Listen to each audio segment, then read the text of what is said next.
Chosen one, lean in. It is not by chance that you are hearing this right now. It is not coincidence that you clicked on this video.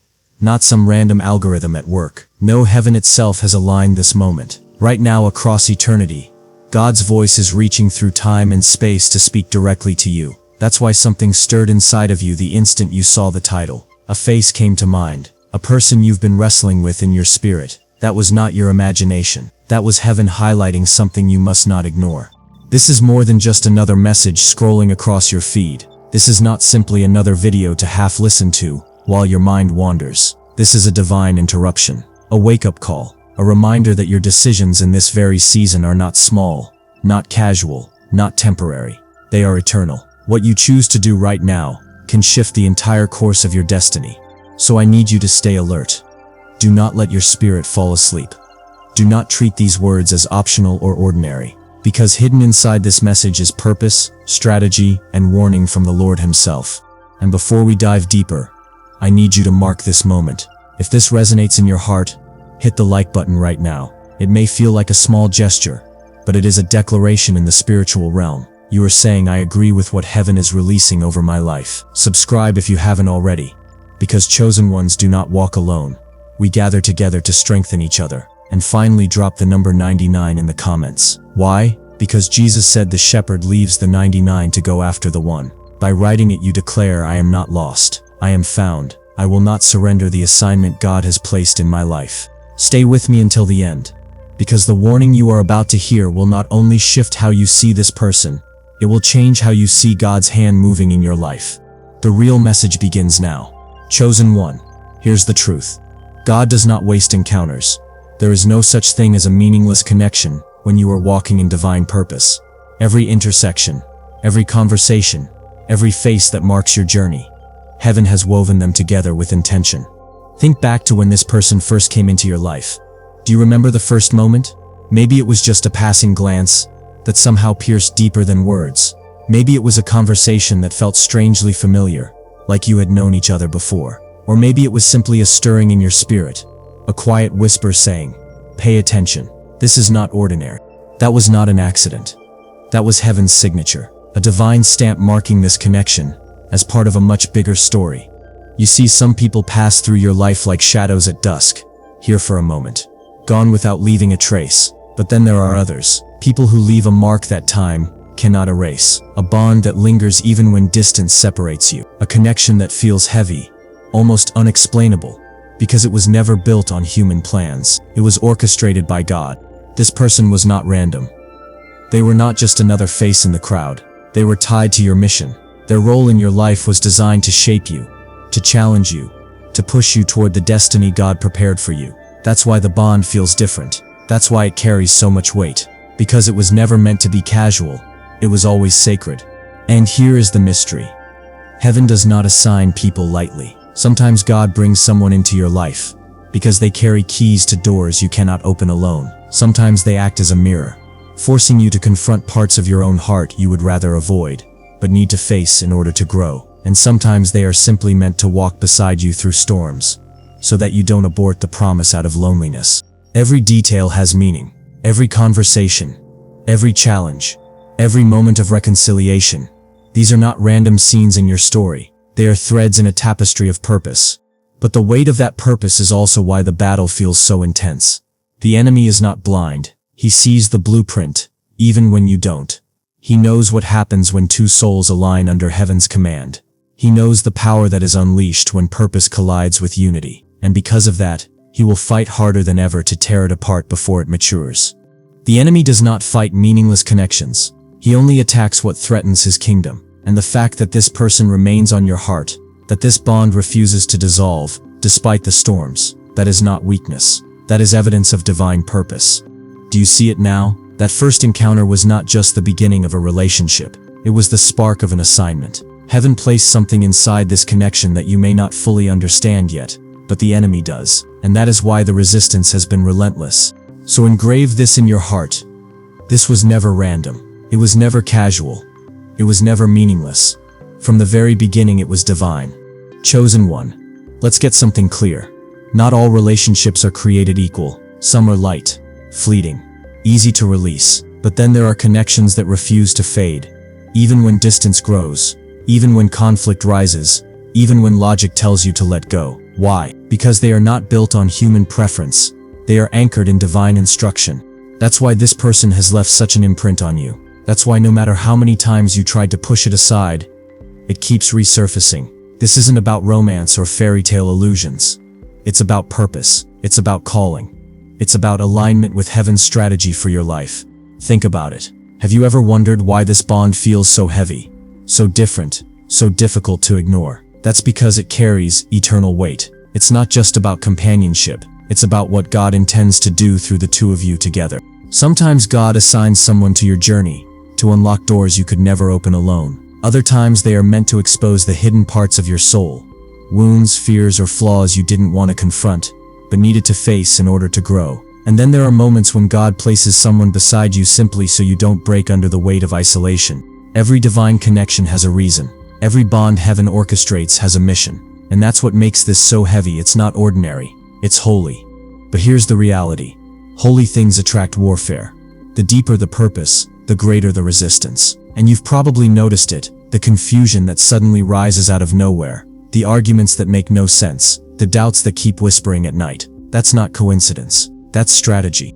And here's where you must wake up. The enemy has studied you. He knows your weaknesses, your insecurities, your pain points, and he knows the danger of two chosen ones aligned in faith. Together, you are a weapon. Together, you carry authority. Together, you break cycles, heal bloodlines, and release blessings that ripple across generations. That's why this fight feels so personal. That's why the weight feels unbearable. Because the bond between you and this person is not just about the present.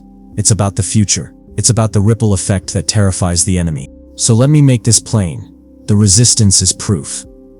If this connection were meaningless, the attacks wouldn't exist. If this bond had no purpose, it would have dissolved easily. The very fact that it has endured storms is evidence that God is involved. Engrave this truth in your spirit. It's heavy because it's holy. It's difficult because it's divine. And the enemy will do everything in his power to destroy it before you realize what it truly is. Chosen one. Now you must open your eyes to the real battle. The word says, "We wrestle not against flesh and blood, but against principalities, powers and rulers of darkness." That means your fight is not with the person in front of you. It is not about their mistakes, their flaws, or their silence. The true enemy is spiritual. But here's the danger. The enemy never attacks in obvious ways. He doesn't come waving a banner saying, "I'm here to destroy your purpose." No, he's subtle. He whispers. He twists truth. He plants seeds of discouragement that grow into full-grown despair if you're not careful. Think about it. How many times have you found yourself replaying a small disagreement until it became a mountain? How often has a single word turned into an entire narrative of rejection? That's not just emotion.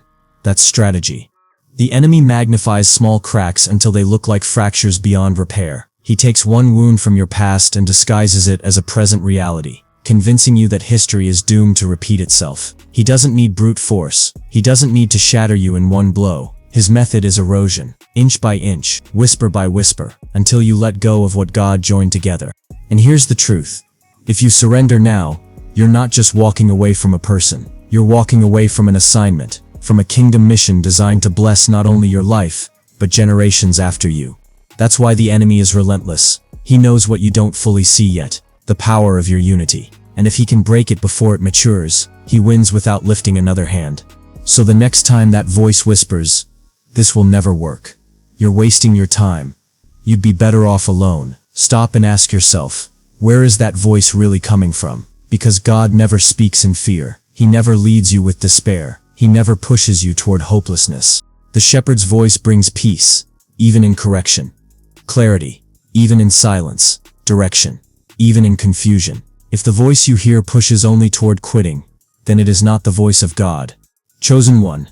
Engrave this in your soul. The storm around you is not proof of weakness. It is proof of power. The attack is loud because the assignment is louder. And the fact that you are under siege right now is not evidence that your connection is doomed. It's evidence that it is dangerous to the kingdom of darkness. And that means you cannot quit. Not now. Not when the battle itself is proof that you are closer to breakthrough than you realize. Chosen one. If you've ever wondered why your journey feels so painful, so heavy, and so full of resistance, Look no further than Scripture. The Bible shows us a consistent pattern. Before every elevation, there comes opposition. Before every crown, there is a cross. Before every breakthrough, there is a battle. This isn't punishment. It's preparation.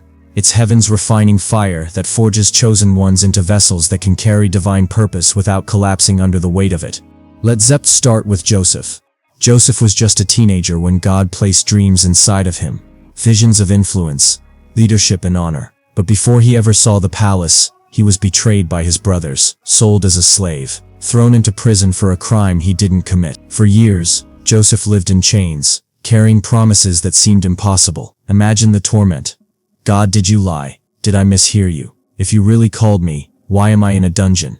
But what Joseph didn't know was that the dungeon was the final stage before the palace. The prison wasn't proof of failure. It was the proving ground for his faith. And when the right moment came, God lifted him from a cell to the second most powerful seat in Egypt in a single day. What looked like abandonment was actually divine positioning. Now look at David. David was anointed king as a young shepherd boy. The oil of destiny dripped down his head, and yet, instead of a throne, he found himself running for his life. Saul hunted him like an animal. David hid in caves, slept in deserts, lived like a fugitive. Imagine the heartbreak, knowing he was chosen, yet living as though forgotten. But those caves were not wasted. They were the training ground. In those shadows, David learned to lead men, to worship in the dark, to depend on God in ways a palace could never teach him. By the time he finally sat on the throne, he wasn't just a king by title, he was a king by character, forged in fire. And then Job, a man upright and faithful, stripped of everything: family, wealth, health, dignity. His friends mocked him, his wife told him to curse God and die, and yet even in the ashes, Job clung to faith. His cries echoed the same questions you may be asking now. Why me? Why this? Why does heaven feel silent when I need it most? But the end of Job's story reveals the truth.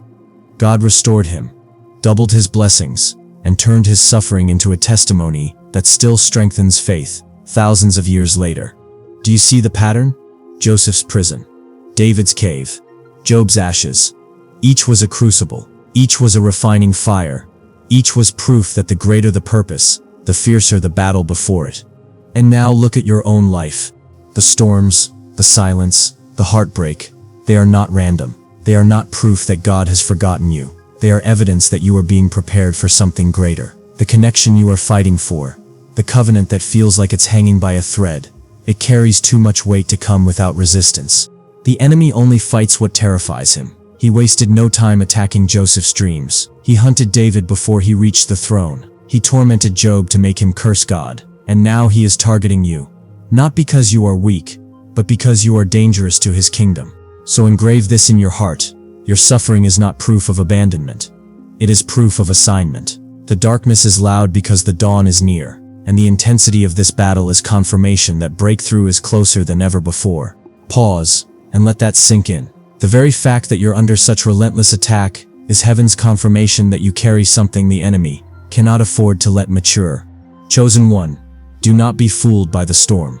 The prison is not your grave. The cave is not your end. The ashes are not your destiny. These are stages of crushing before glory. And just as Joseph rose, just as David reigned, just as Job was restored, so will you. Chosen one, listen carefully. There is a danger far greater than the storm outside of you. It is the danger of quitting too soon. Too many promises, too many breakthroughs, too many destinies have been buried. Not because God failed, but because his people gave up before heaven's timing unfolded. Right now you are standing at that very crossroads.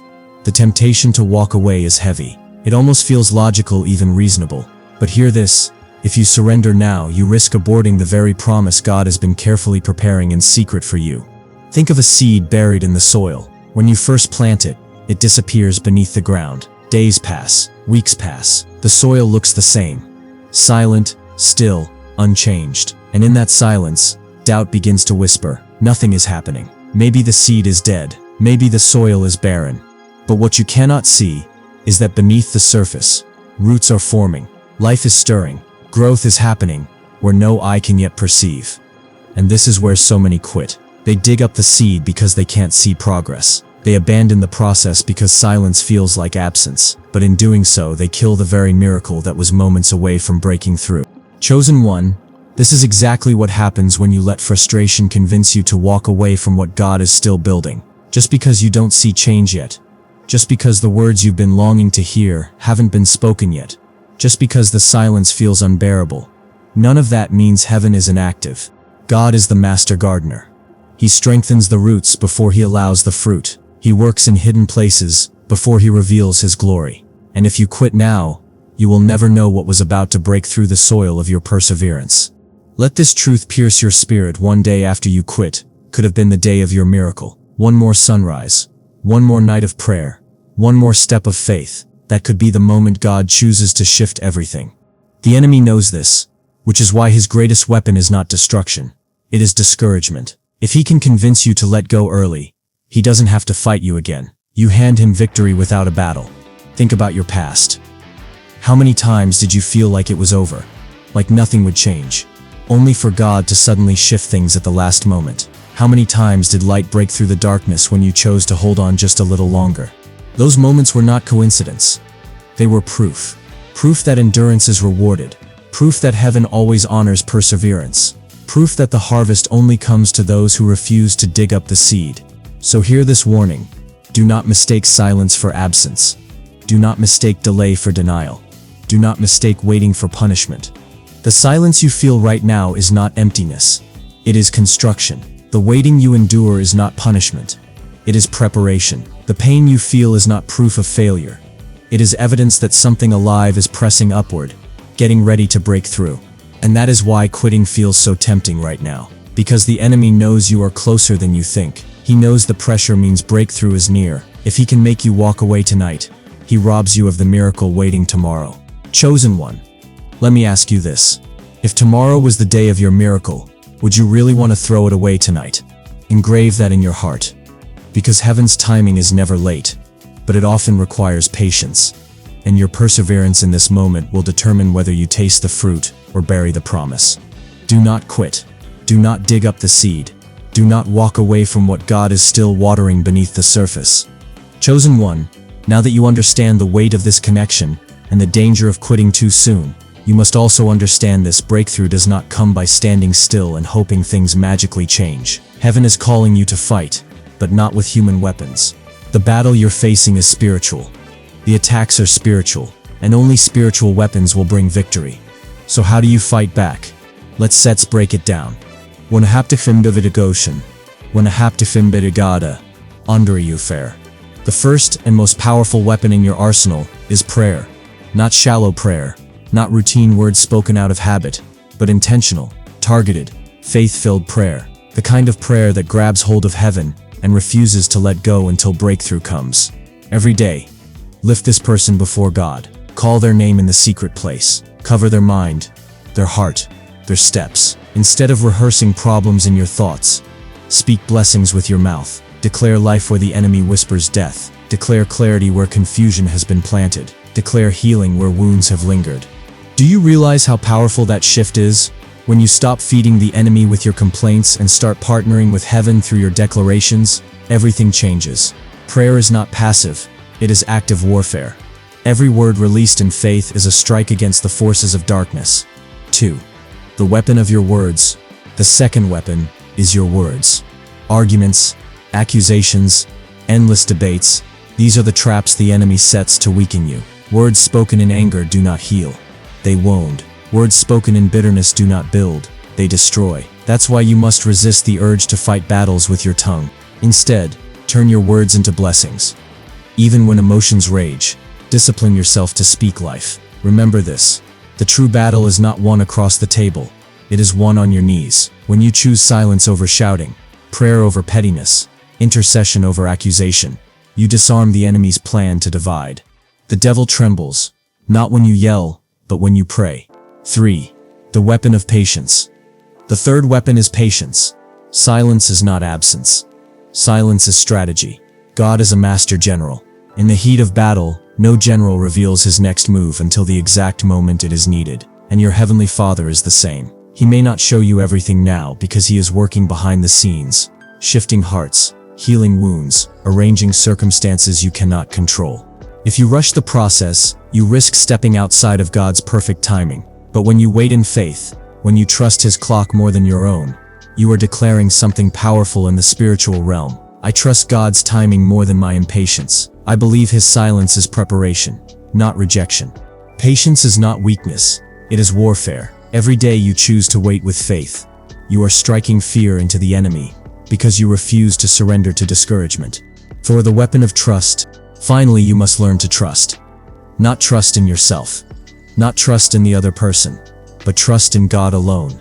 This battle is heavy, yes, but you are not fighting alone. The Lord Himself is with you. He is not a distant observer. He is engaged in the war. He fights for you. He fights with you. He fights ahead of you. When you lift your prayers, heaven responds. When you bless instead of curse, angels move on your behalf. When you trust instead of panic, you align yourself with an army that darkness cannot outnumber. So let me ask you, what story will your life tell?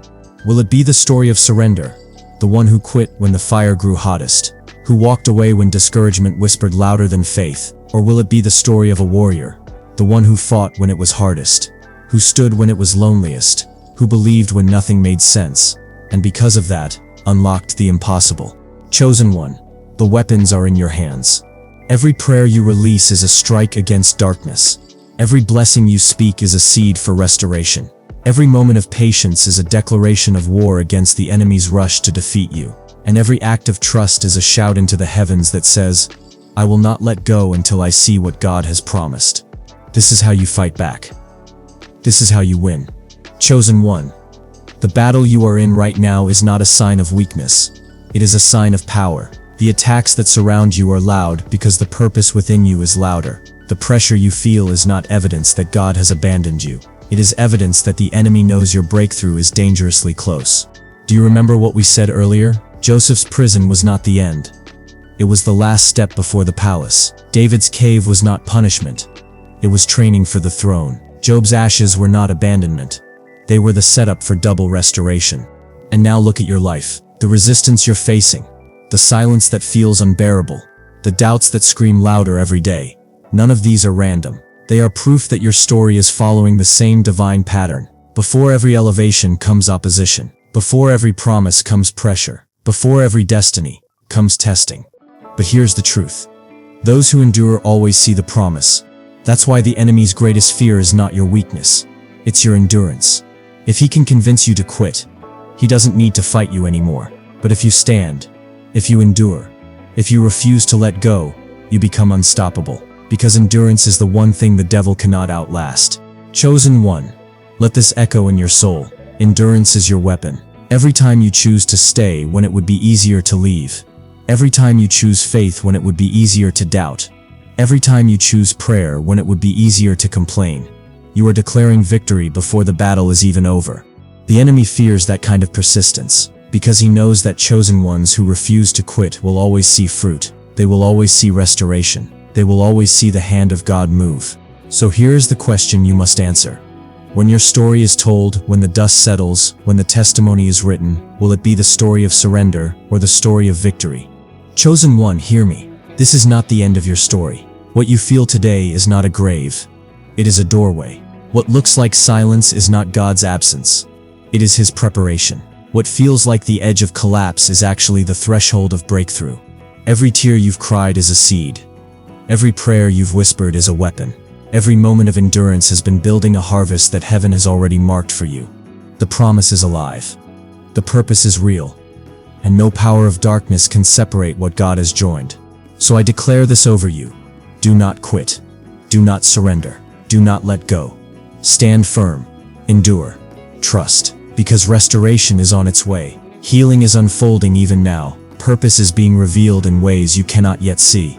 And now I call you to an act of prophetic faith. Go to the comments and write these words with full authority. I will not quit. Write it as a decree. Write it as a declaration. Write it as a shout into the atmosphere. Because when you type those words, you are not just leaving a comment, you are sealing your decision in heaven itself. This is your moment.